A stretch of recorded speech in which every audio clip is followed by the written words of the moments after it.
Allison. I'm the Program's Outreach and Youth Services Manager here at Monterey County Free Libraries.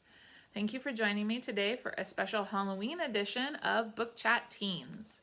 Today I'm going to chat with you about this book, 13 Doorways, Wolves Behind Them All by Laura Ruby. This is one of the most haunting and beautiful books I have ever read in my entire life. I just loved it. It was recommended to me by a friend based on another book that I read and liked. She said she thought that I would like this one, and I loved it. So I'm going to start by reading you the inside flap description, and then I'll talk a little bit more about the action of the book. When Frankie's mother died and her father left her and her siblings at an orphanage in Chicago, it was supposed to be only temporary. Just long enough for him to get back on his feet and be able to provide for them once again. That's why she is not prepared for the day when he arrives for his weekend visit with a new woman on his arm and an out-of-state train ticket in his pocket. Now Frankie and her sister Toni are abandoned at the orphanage, two young unwanted women doing everything they can to survive. And as the embers of the Great Depression are kindled into the fires of World War II, and the shadows of injustice, poverty, and death walk the streets in broad daylight, Frankie must find something worth holding onto in the ruins of this shattered America. Every minute of every day spent wondering if the life she is able to carve out will be enough. I will admit I do not know if it will be, but I will be watching, waiting to find out. That's what ghosts do.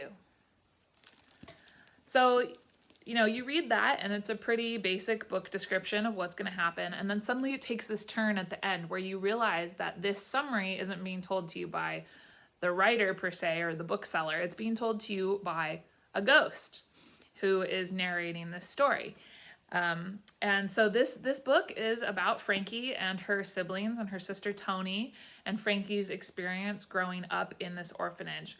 But it is also about this ghost who watches Frankie. And we later find out what the ghost's name is, but I'm not going to reveal too much because it's very beautiful how this is all woven in together. And we go through this journey of both watching this ghost remembering her life as well as remembering her death and the events, the very, very tragic events leading up to her death.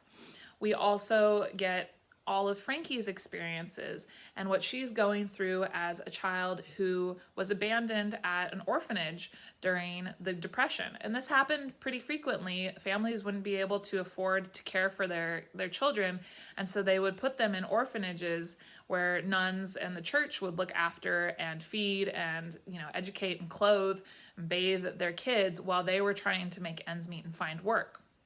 What happens in Frankie's instance is her dad starts a new life with a new family and kind of abandons Frankie and Toni in this orphanage. And it goes through all of that trauma and all of that despair that she's going through with both the abandonment and the depression, and then later with falling in love for the first time, having her love go off to war once World War II starts. Along, like I said, with this woven in story of this ghost and her figuring out her life, her death, and what it means for her now that she has that all figured out. It's really interesting, the different layers that get woven into this story. There's a lot of commentary on race in here.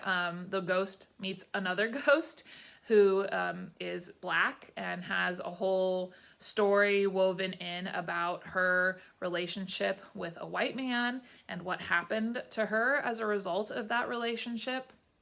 There's a lot of commentary on class. There's a lot of commentary on, basic good versus evil type things. These nuns are these church figures, but they're really terrorizing figures in Frankie and Toni's life. And what's going on in the world and how isolated people can feel and how all of these pieces just fit in together. So I know that it might not make a lot of sense and it kind of sounds like there's just too much going on maybe to make a coherent story, but it's a real page turner because you really want to know what's happening to both Frankie and to the ghost as they figure out where they're going throughout the course of their lives and through their death. that being said, Frankie doesn't die. That sounded like I was spoiling it. She does not die.